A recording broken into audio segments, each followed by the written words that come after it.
Hello students, welcome to this video.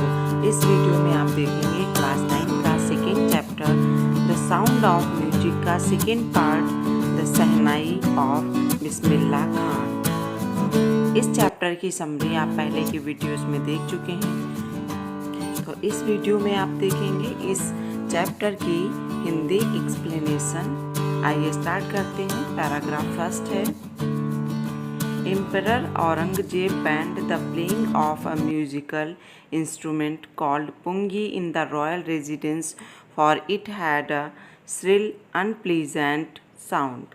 Emperor Aurangzeb, सम्राट Aurangzeb, musical instrument means वाद्य यंत्र, तो band the playing of a musical instrument, वाद्य यंत्र के बजाने पर रोक लगा दी थी।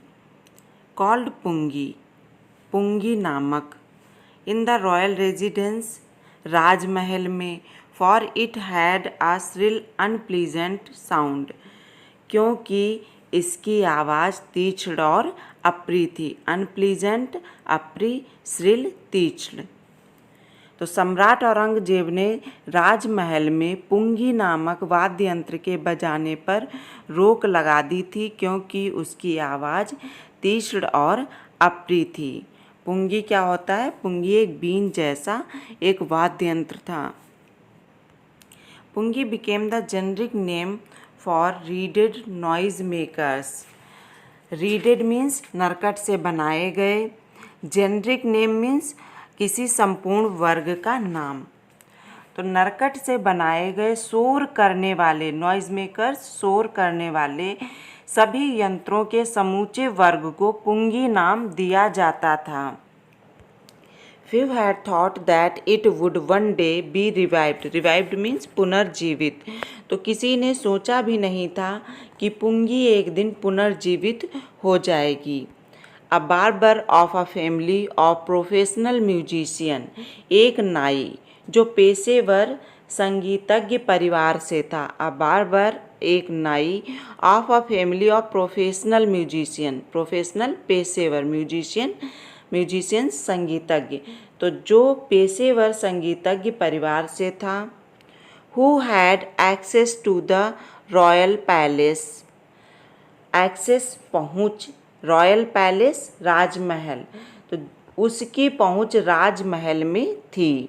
Decided to improve the tonal quality of the pungi, उसने पुंगी के स्वर संबंधी गुण में सुधार लाने का निश्चय किया। डिसाइडेड निश्चय किया, टू इम्प्रूव सुधार लाने का, the tonal quality of the pungi, पुंगी की स्वर संबंधी गुण में। He chose a pipe with a natural hollow stem that was longer and broader than the pungi, उसने एक नली का चयन किया जिसका तना स्वाभाविक रूप से खोखला था, जो पुंगी से अधिक लंबी थी और चौड़ी भी थी। And made 7 holes on the body of the pipe, और उसने उस पर 7 छेद बनाए। नेक्स्ट पैराग्राफ है, When he played on it, जब वह उसे बजाता था, closing and opening some of these holes, तो इन छेदों में से कुछ को बंद और कुछ को खुला रखता था। Soft and melodious sounds were produced. Soft means Komal, melodious सुरीली, साउंड ध्वनि, were produced उत्पन्न होती थी, कोमल और सुरीली ध्वनि उत्पन्न होती थी। He played the instruments before royalty and everyone was impressed. उसने शाही परिवार के सदस्यों के सामने उस यंत्र को बजाया और सभी उससे प्रभावित हुए। He played the instrument before royalty. उसने शाही परिवार के सदस्यों के सामने उस यंत्र को बजाया। And everyone was impressed, और सभी उससे प्रभावित हुए। The instrument so different from the pungi had to be given a new name. The instrument, यंत्र, सो डिफरेंट, बहुत भिन्न, फ्रॉम द पुंगी, पुंगी से। तो वह यंत्र जो बहुत भिन्न था, पुंगी से बहुत भिन्न था। Had to be given a new name, उसको कोई नया नाम देना था। एज द स्टोरी गोज, जैसा कि बताया जाता है, since it was first played in the shah's chambers and was played by a nai, कि सबसे पहले इसे बादशाह के शाही कक्ष में बजाया गया था। सास चैम्बर्स, बादशाह के शाही कक्ष में बजाया गया था, उसको एक नाई ने बजाया था। And was played by a nai, और उसको एक नाई ने बजाया था। The instrument was named the shehnai, इसीलिए यंत्र का नाम शहनाई रखा गया। नेक्स्ट पैराग्राफ है, the sound of the shehnai began to be considered auspicious. The sound of the shehnai, शहनाई की आवाज़ को began to be considered, समझा जाने लगा, auspicious, शुभ, शहनाई की आवाज़ को शुभ समझा जाने लगा। And for this reason, और इसी कारण से it is still played in temples, शहनाई अब भी मंदिरों में बजाई जाती है। and is an indispensable component of any North Indian wedding. Indispensable means अपरिहार्य, component means अंग। तो और उत्तर भारत में किसी भी विवाह का वह अपरिहार्य अंग है। इन द पास्ट, प्राचीन काल में, the shehnai was part of the नौबत, शहनाई नौबत का एक भाग थी। प्राचीन काल में शहनाई नौबत का एक भाग थी। और ट्रेडिशनल परंपरागत, इंसेम्बल मीन्स यंत्र समूह, ऑफ 9 इंस्ट्रूमेंट्स यंत्र, अर्थात राज दरबार में पाए जाने वाले 9 वाद्य यंत्रों के परंपरागत समूह का एक भाग थी।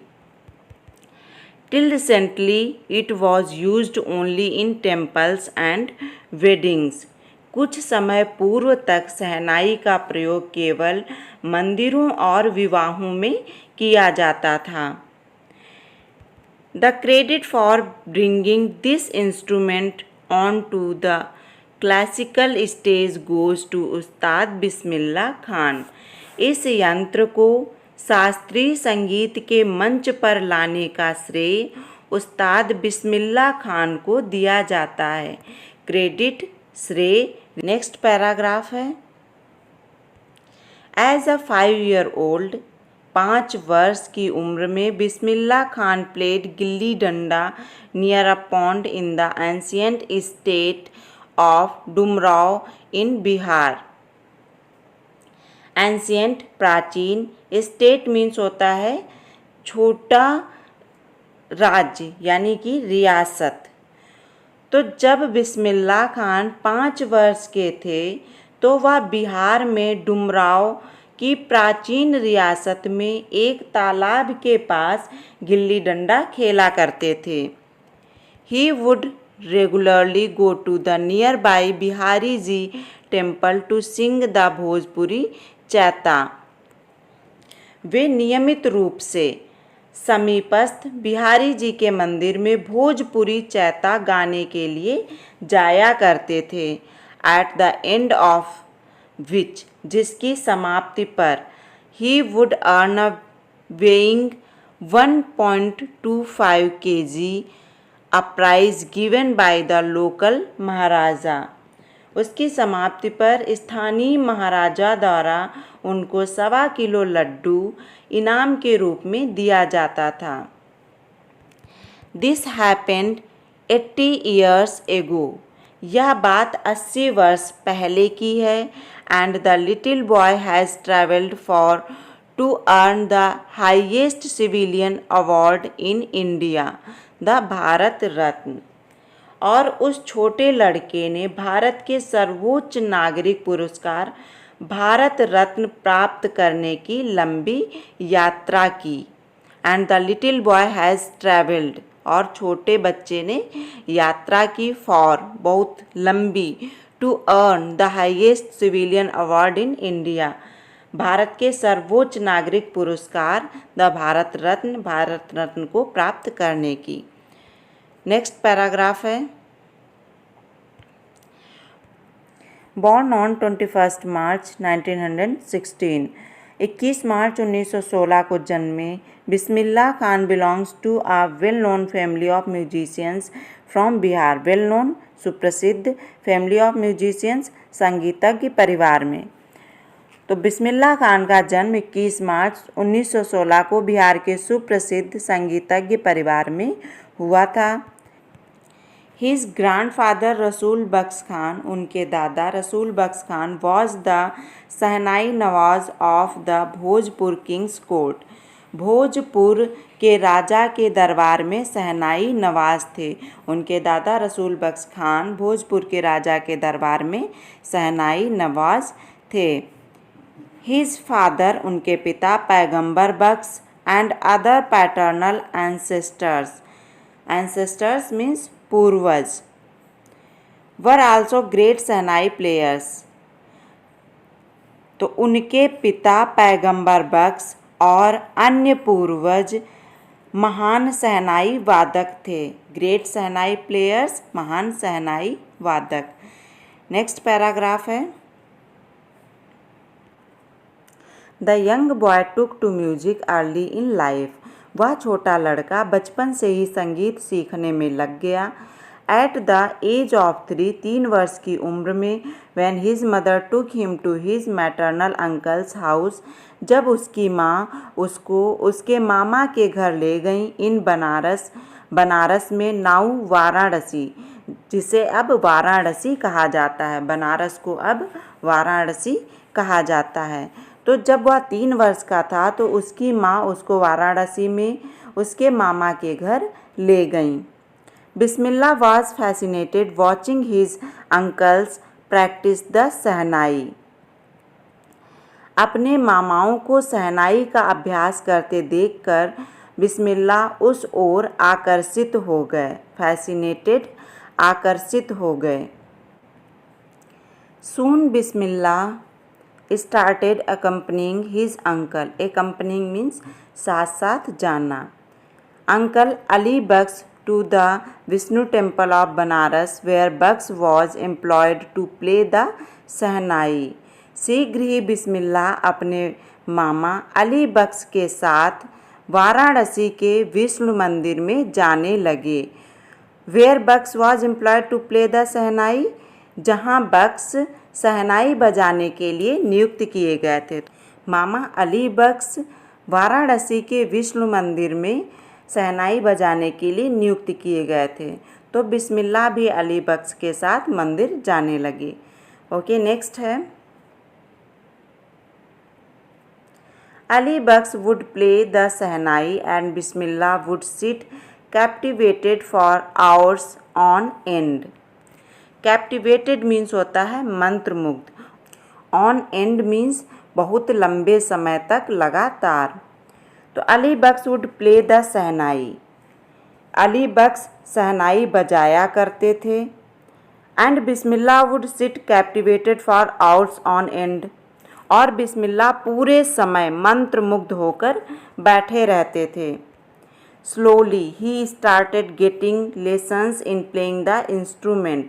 Slowly, धीरे धीरे, he started getting lessons in the playing the instrument. उन्होंने शहनाई बजाने की रियाज शुरू कर दी। धीरे धीरे उन्होंने शहनाई बजाने की रियाज शुरू कर दी। And would sit practising throughout the day, और पूरे पूरे दिन बैठकर रियाज किया करते थे। For years to come the temple of Balaji and Mangala Maiya and the banks of the Ganga, वर्षों तक बालाजी और मंगला मैया के मंदिर और गंगा जी के तट पर जाने के कारण became the young apprentice's favourite haunts, favourite पसंदीदा हॉन्ट्स ऐसा स्थान जहाँ बार बार जाना हो। तो became the young apprentice's favourite haunts, बालक नौसिखिया का पसंदीदा स्थान हो गया। Where he could practise in solitude, solitude means एकांत, जहाँ वो एकांत में प्रैक्टिस या अभ्यास कर सकते थे। The flowing waters of the Ganga, Ganga ji के बहते जल ने इंस्पायर्ड हिम, उसे प्रोत्साहित किया। टू इम्प्रोवाइज, इम्प्रोवाइज मीन्स तत्काल संगीत सुनाना। And invent ragas, invent ragas रागों की रचना करने की। तो the flowing waters of the Ganga inspired him to improvise and invent ragas, Ganga ji के बहते जल ने उसे तत्काल संगीत सुनाने और रागों को रचने की प्रेरणा दी। That were earlier considered to be beyond the range of the shehnai, beyond the range सीमा से परे, जिसे पहले शहनाई की सीमा से परे समझा जाता था। अर्लियर पहले, कंसीडर्ड समझा जाता था, to be beyond the range of the shehnai, शहनाई की सीमा के परे, तो जिसे पहले शहनाई की सीमा के परे समझा जाता था। अर्थात यह समझा जाता था कि इन रागों को शहनाई के द्वारा नहीं साधा जा सकता है, यानी कि उन्हें शहनाई के द्वारा बजाना संभव नहीं है। नेक्स्ट पैराग्राफ है, at the age of 14 Bismillah accompanied his uncle to the Allahabad music conference. 14 वर्ष की उम्र में, accompanied मीन्स साथ साथ गए, कॉन्फ्रेंस मीन्स सम्मेलन। तो 14 वर्ष की आयु में बिस्मिल्लाह अपने मामा के साथ इलाहाबाद संगीत सम्मेलन में गए। At the end of his recital, recital means गायन या वादन, तो उसके गायन के बाद Ustad Fayaz Khan patted the young boy's back, back means पीठ, उस्ताद फयाज खान ने छोटे लड़के की पीठ थपथपाई। एंड सेड, और कहा, वर्क हार्ड, परिश्रम करो, and you shall make it, और तुम्हें सफलता मिलेगी, परिश्रम करो और तुम्हें सफलता मिलेगी। With the opening of the radio in Lucknow in 1938 came Bismillah's big break, जब सन 1938 में लखनऊ में ऑल इंडिया रेडियो का स्टेशन चालू हुआ तो बिस्मिल्लाह के जीवन में बदलाव आया। He soon became an often heard shehnai player on radio. शीघ्र ही उनको रेडियो पर शहनाई वादक के रूप में बहुधा सुना जाने लगा। वेल स्टूडेंट्स, इसके आगे का पार्ट आप नेक्स्ट वीडियो में पढ़ेंगे। आशा करते हैं आपको ये अच्छे से समझ में आया होगा। Thank you and have a nice day.